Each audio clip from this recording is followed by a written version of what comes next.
si Marcos mismo, at ang FBI at CIA, nagkasundo na po na ako'y ibigay sa kanilang kamay. Ibigay ni Marcos ako sa kamay ng mga puti.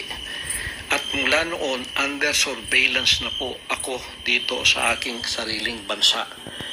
Diyan sa aking mga compound, meron ng mga drones, araw at gabi.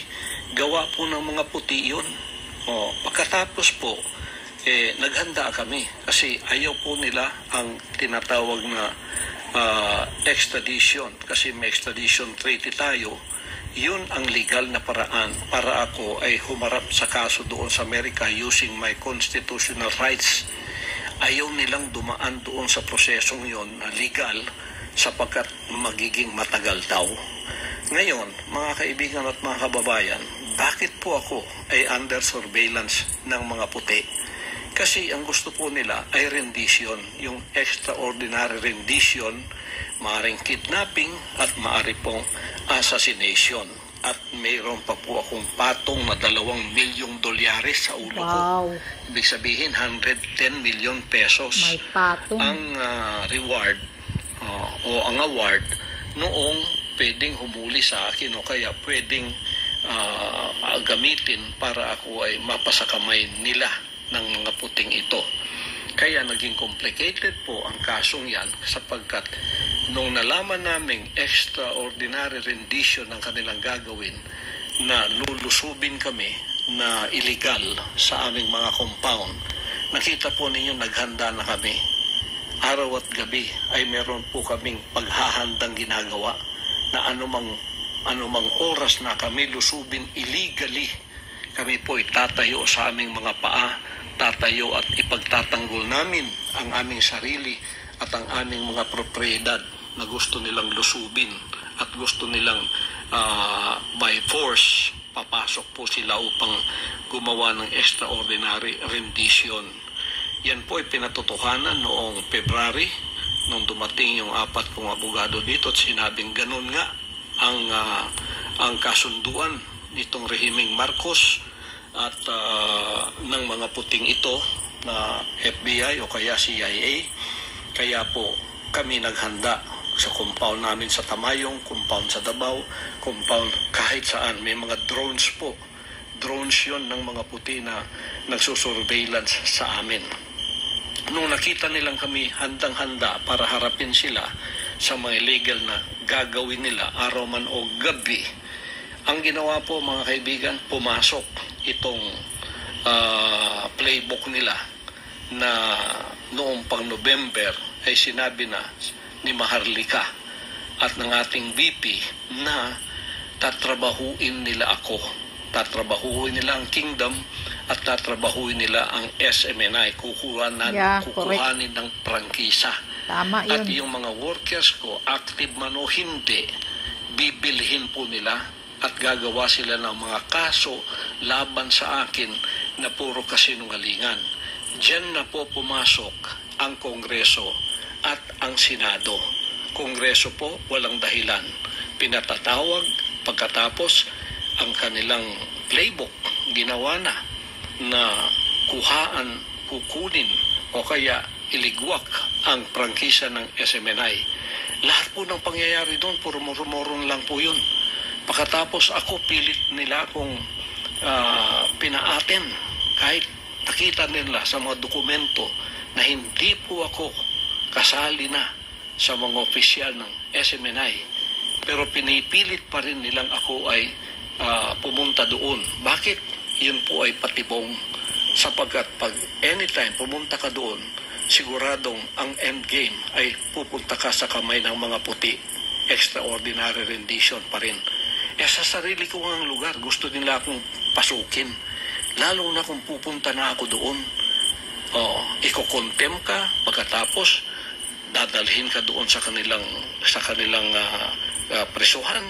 Pagkatapos naghihintay na roon ng mga puti para ibigay ka sa kanilang kamay. Ganon din po diyan sa Senado. Bakit gumawa ng senaryo yan si Risa Hontiveros? Nagbayad sila ng mga bayarang mga former worker ng mga sinungaling na mga witnesses. Nakita na po yan at nadamay sa kasinungalingan si VP Sara at ang ating Pangulong Duterte na puro kasinungalingan ang pinagsasabi nila. At pinipilit ako ni Risa Contiveros na umaten sa moro-moro at bogus na mga hearing na yun. Bakit po? Isa ring patibong yon, mga kaibigan at mga kababayan. Pagka ako'y umaten doon, siguradong ang endgame po ay babagsak ako sa kamay ng mga puti. Extraordinary rendition pa rin. Nung hindi po nila magawa yun, kahit may mga warrant of arrest na sila, sapagkat hindi ako umaten sa kanilang mga hearing, kasi pinoprotektahan ko yung sarili ko, kasi alam ko ng lahat ng ito ay patibong lamang upang ang endgame ay magawa nga nila na ako ay ilagay sa kamay ng mga puti, sapagkat ang ating pong gobyerno at ang gobyerno ng mga puting ito ay nagkasabwatan na nga, hawak na nga sa liig ang ating gobyerno rito, kaya itong mga operatibang ito ay ginagamit na lamang, whether they know it or not, kapag ginagamit na nilang batas laban sa akin upang ako ay kanilang mahuli, upang ako ay kanilang madampot at ibigay na sa kamay ng mga puti. Yun po ang endgame dyan. Extraordinary rendition pa rin yan. Yung sinasabi nilang wala akong whole departure order, pagkatapos sasabihin nilang maging madugo kung sila'y papasok dito sa aking compound. Yun po yung mga patibong din. Ang ibig lang sabihin, umalis ka dyan kasi magiging madugo. Lalo pa kung hindi aalis, kasi ako'y tatayo sa mga illegal na activities na gagawin nila ng paglusob. Sabi nila wala na ka namang whole departure order. Ang ibig sabihin, pwede kang lumabas ng bansa. Patibong din po yun. Sapagkat sa immigration pa, doon ka na huhulihin at ilalagay ka sa kamay pa rin ng mga puti. Tama. Yan po ang endgame dyan. Endgame dyan. Nangingialam po ang bansang ito. Ang bansang puti ang nangingialam sapagkat naging kasabuat na ng ating pamahalaan ngayon dito sa ating bansa. Kaya ang nasa likod po ng lahat ng ito ay ang mga puti. Ang mga drones na yan, surveillance na yan, CIA po yan, mga FBI po lahat yan. Ayaw nilang dumaan sa prosesong tama. Gusto nila extraordinary rendition. Bakit po? Sapagkat yan ay maaring kidnapping, maaring assassination, sapagkat pagka ako'y napunta sa kanilang kamay, sabi pa ng isang kaibigan ko sa Amerika dito, huwag mong asahan na ikaw ay babalik pa. Mababalitaan na lang namin na ikaw ay namatay sa pamamagitan ng natural causes na tulad ng heart attack. Ganyan ang mangyayari sa iyo. Playbook po yan. Playbook po yan. Yan po ay playbook ng CIA at ng FBI na nasa likod ng lahat ng ito. Puti po ang nasa likod ng lahat ng itong nangyayari sa akin ngayon. Kaya naging complicated kasi naging kaibigan nila at naging kasabwat ang rehimeng Marcos, ang administrasyong Marcos, at sila mismo, si Marcos mismo, ang pinagkanulo ako at ibinigay sa kamay ng mga puti. Naggagawin na nilang gusto nilang gawin sa akin sapagkat ayaw nila yung kaso doon sa Amerika na mapapahiya siguro sila. Ganito po ang mga senaryo ngayon na nangyayari ngayon sa ating bansa. Nung hindi po nangyayari ang lahat ng ito, hindi ako kumagat sa kanilang mga patibong. Anong ginawa nila? Binuhay nila ang kasong sobra 3 taon nang nandyan sa DOJ na mismo si Secretary Remulla. Noong nanalo na si Bongbong Marcos at hindi pa pumunta ng Amerika, sinabi niya, very dismissible itong kaso na ito. Dismiss na ba natin, Pastor? Sabi niya, wag muna kasi para merong katuwiran ka na para sa extradition na meron kapang kaso dito. Dismissible po yan. Kaya binangon yan. Ngayon, ginawa pang complicated. Hinati po. Isang kaso lang po yan. Hinati. Ang kalahati dito sa Davao, ang kalahati dyan sa Pasig. Ito ay panggigipit at pagpapahirap. Tingnan po ninyo, noong implement nila yung warrant of arrest, dito po, sa kasong itong pinuhay nila, dismiss na po yan. Mag-4 na taon nang na-dismiss yan. dapat nga wala ng prosecution, wala ng kaso yan eh. Dapat binasura na yan kasi fail to prosecute yan eh. Failure to prosecute. Kailangan ibasura na yan ayon sa batas. Pero binuhay. Pagkatapos nag-announce na si SOJ Remulla na ito ang mangyayari. So ito dito sa Davao available, ang dito naman sa Pasig, hindi natin alam kung ano, pero merong kalahati ng kasong ito nandyan sa Pasig ngayon. Ngayon, because we are law-abiding, nung lumawas ang warrant of arrest na ito pong 5 kong kasamahan na puro mga inosente, dinamay noong mga dissidents na lumabas dito, yung mga magnanakaw sa kaban ng Bansang Karian, tapos lumayas at pinapaniwala itong mga puting ito na gumawa rin ng kaso sa Amerika, ay ganito po ang nangyari. Kayon, iniwan nila yan dito. Simpleng kaso lang po yan. Napakasimple. Kung wala po nangingialam ang bansang puti, harapin ko po lahat yan. Napakasimple po ng mga kasong yan. Napakasimple po niyan. Kaya lahat na ginagawa nila sa Kongreso, sa Senado, puro po yan patibong. O hindi ko alam kung ang $2 million, which is 110 million pesos, nasa kamay na ng mga atat na ito na maging award nila. Kaya atat silang ako ay kanilang madampot, mahuli. Nakikinig ngayon ng PNP, NBI, CIDG. Baka hindi niyo alam ang mga bagay na ito, na kayo ay sumusunod lamang at hindi nyo alam ang mga bagay na ito na sinasabi ko. Dapat malaman ninyo na itong kaso kong ito complicated sapagkat dalawang bansa ang nagkasabwat. Bansang puti at bansang Pilipino ang nagsabuatan para ko'y damputin, at ang endgame ay extraordinary rendition, which may be kidnapping and which may be assassination. At ako ay very inclined na assassination talaga ang mangyayari, sapagkat para bang iniisip nilang ako ay mayroong kinalaman sa politika dito at ako'y hadlang sa kanilang mga plano na politikal. Ay hindi ko po kasalanan maging kaibigan ko si Pangulong Duterte. Bata pa po kami, magkaibigan na kami. Prosecutor pa lang siya, magkaibigan na kami. Hanggang ngayon, hindi ko po kasalanan yun, hindi rin niya kasalanan yun. Bakit ninyo ginagawang kasalanan para sa amin yan? Hindi ko rin kasalanan naging politiko siya, at hindi ko rin kasalanan na ako ay naging isang ministro ng kingdom at lumago sa buong sanlibutan. Hindi ko rin kasalanan yon. Ngayon, ginagawa ninyong kasalanan sa amin yon, problema po ninyo yon. Ngayon, ako po ay hindi nagtatago sa kasong itong napakasimple. Malayo po yun. Kayang-kaya ko pong harapin yan. Kaya ko nga harapin sa Amerika kung dadaan lang sila sa tamang proseso ito pang sa aking sariling bansa. Naging complicated po ito sapagkat ang lahat ng ginagawa na lang ito, patibong po. Bakit ginawa nilang available dito sa Davao? Para ko'y lumitaw at pumunta doon. Tapos naghihintay yung sergeant at arms na may warrant of arrest. Dadalhin din ako sa Maynila. Pagdating doon, yun po ang endgame. Extraordinary rendition pa rin. Babagsak pa rin ako sa kamay ng mga puti. Gusto ko man o hindi. Dito nga sa aking compound, sinusurveillance ako kung paano nila akong pasukin. Lalo na kung akong kusang loob pupunta doon na para kang manok na pumunta sa bitag na alam mong bibitagin ka. Kaya hindi po ako nagtatago ng dahil sa ako'y may kasalanan. O kaya ang aking mga kasamahan na kawawa naman, tingnan ninyong ginawa sa kanila, pinasuot ng orange na para bang may mga kasalanan na sila. Sapagkat yan ay proseso, nagpapasakop po kami, law-abiding po kami, for nation building po ang aking pakay.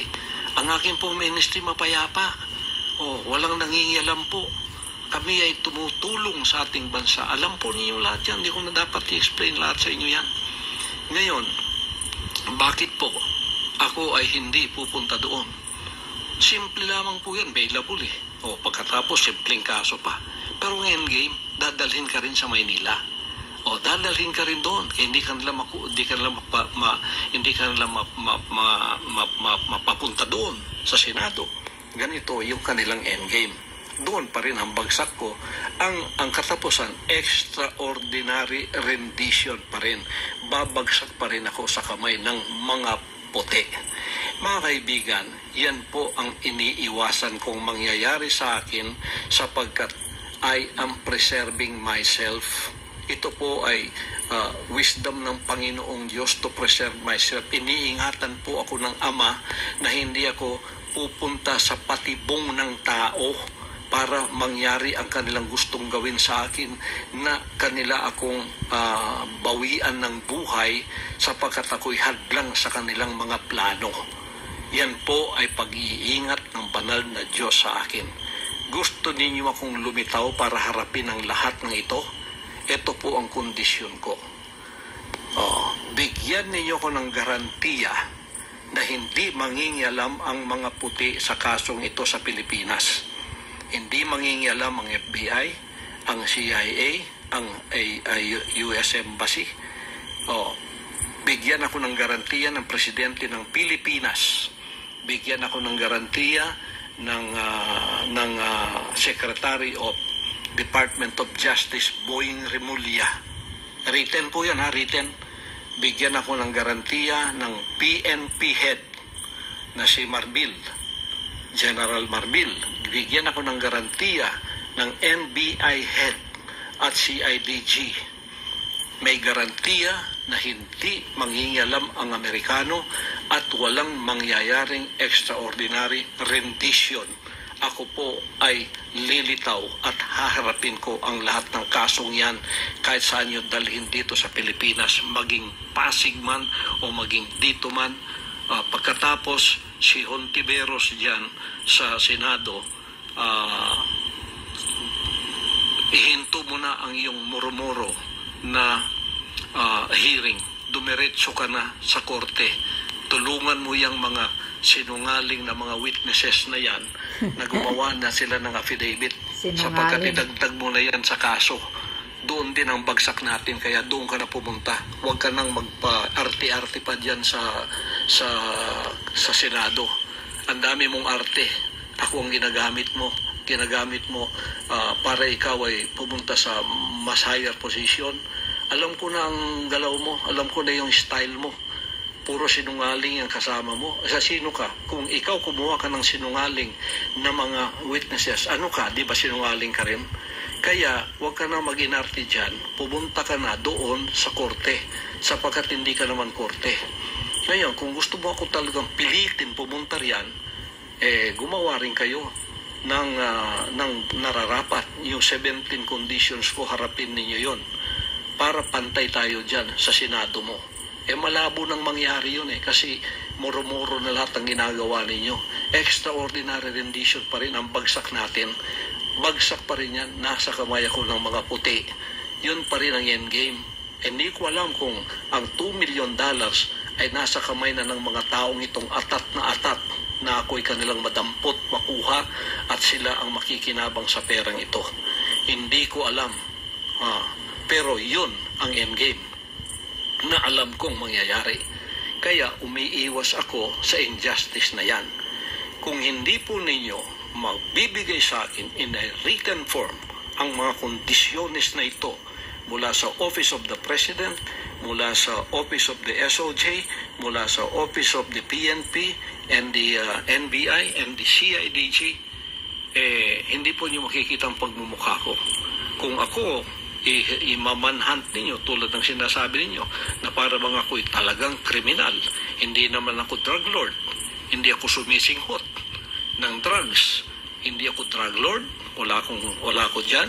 Itong kaso lahat na sinabi sa akin na puro accusation. Akusasyon po lahat yan. Gawa-gawa lahat yan. Tapos ginawa na ninyong totoo. You tried me by publicity. Trial by publicity ang style niyo kasi wala kayong laban sa korte. Hindi kayo patas makilaban. Ito namang bayarang media, pagkakasinwalingan, pagkakasiraan, nandoon kayong lahat. Pero yung rally namin, kahit isa, wala kayong kinover. Pagka mabuti, wala kayong kinocover. Lahat ng binabalita niyo sa akin, puro masama. Kasi masasama din kayo, bayarang kayo ang tawag ko. Sorry media, kasi may media rin kami, ang SMNI. Hindi nyo mabili yan ngayon, ginugurgur ninyo dahil hindi nyo mabili. Ngayon, maliban kung bigyan ninyo ako ng garantiya na hindi mangingialam ang mga puti, FBI, CIA o sino pa man sa kanila, haharapin ko ang kasong yan. Simple po ang mga kasong yan. Lalo na puro mga sinungaling ang kaharap namin. Dokumento po ang nasa aming mga kamay. Bakit hindi ko haharapin? Umiiwas po ako dahil ang playbook ninyo, alam ko, ang katapusan is extraordinary rendition. Mapasakamay ako ng mga puti, magiging klaro recto number 2 ako, mamamatay ako sa kanilang kamay, iyan sa buong sanlibutan, heart attack ang ikinamatay ko. Pero patay na ako. Iyan ang endgame ng playbook na ito. At hindi ninyo yan pwedeng ipagkaila. Maliban kung ibigay ninyo sa akin ang garantiyang aking hinahanap, hindi po ninyo ako makikita. Sige, i-manhunt ninyo ako. Ako'y tatayo na hindi magpapasakop sa injustice. Ako'y hindi magpapasakop sa tyrannical rule. Ako'y hindi magpapasakop sa oppression and suppression of my rights. Pagka ako'y binaril ninyo, papatay ninyo, mabuti pang ako ay mamatay sa kamay ng mga Pilipino, dito sa aking bansa, tutulo ang aking dugo, kaysa ako ay mamatay sa kamay ng mga puti na nasa ibayong dagat, nasa kanilang bansa o sa ibang bansa ako dadalhin. Hindi po ako papayag sa ganun. Kung imamanhunt ninyo ako, kayo mga CIDG, kayo mga NBI, kayo mga kapulisan, yan ang senaryong haharapin ninyo. Magiging martir akong tulad ni Rizal, magiging martir akong tulad ni Bonifacio, pero tatayo ako sa aking kinatatayuan. Kung kayo mga oppressor ko ngayon ay hindi na mga banyaga, ginagamit kayo ng mga banyaga, nagkasabwatan kayo para sa aking harapan, banyaga pa rin kayo. Tatayo ako laban sa inyong oppression, sa inyong suppression of my constitutional rights, at tatayo ako laban sa injustice ng gobyernong ito. Mabuti pa, uulitin ko, mamatay ako, tutulo ang dugo ko sa sarili kong bansa, na nakatayo ako sa sarili kong paa, na hindi ko ipinagbili ang honor ko at ang honor ng aking pagtayo bilang isang tunay na pastor, bilang isang tunay na mamamayan na hindi nagpapasakop sa panlilinlang, panggigipit, pangingikil at sa pagsisinungaling. Ako po ay lalaban sa mga kasinungalingan na ganyan. Ako po, pag nahuli ninyo, hindi ako magpapahuli ng buhay. Barilin na lang ninyo ako. Kung ako'y huhulihin ninyo, hindi ninyo ko mahuhuli ng buhay, maliban kung ibigay ninyo ang garantiyang hinihiling ko sa inyo. Sasabihin kong muli, simple mga kasong ito. Kahit sa Amerika, simpleng mga kaso kasi puro kasinungalingan. Harapin namin lahat. Basta dito sa Pilipinas, wag lang mangingialam ang bansang puti.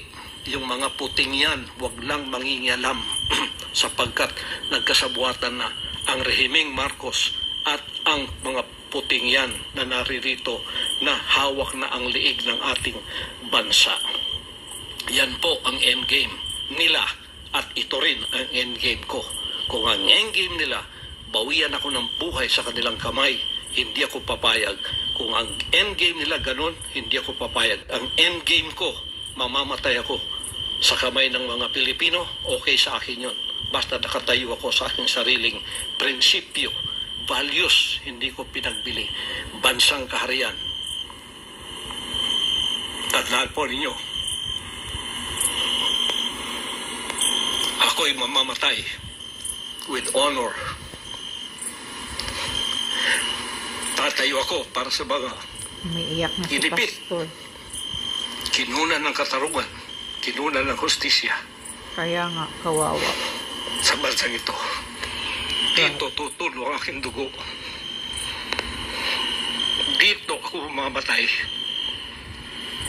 Bahala na, basta Pilipino ang papatay sa akin, okay sa akin yun.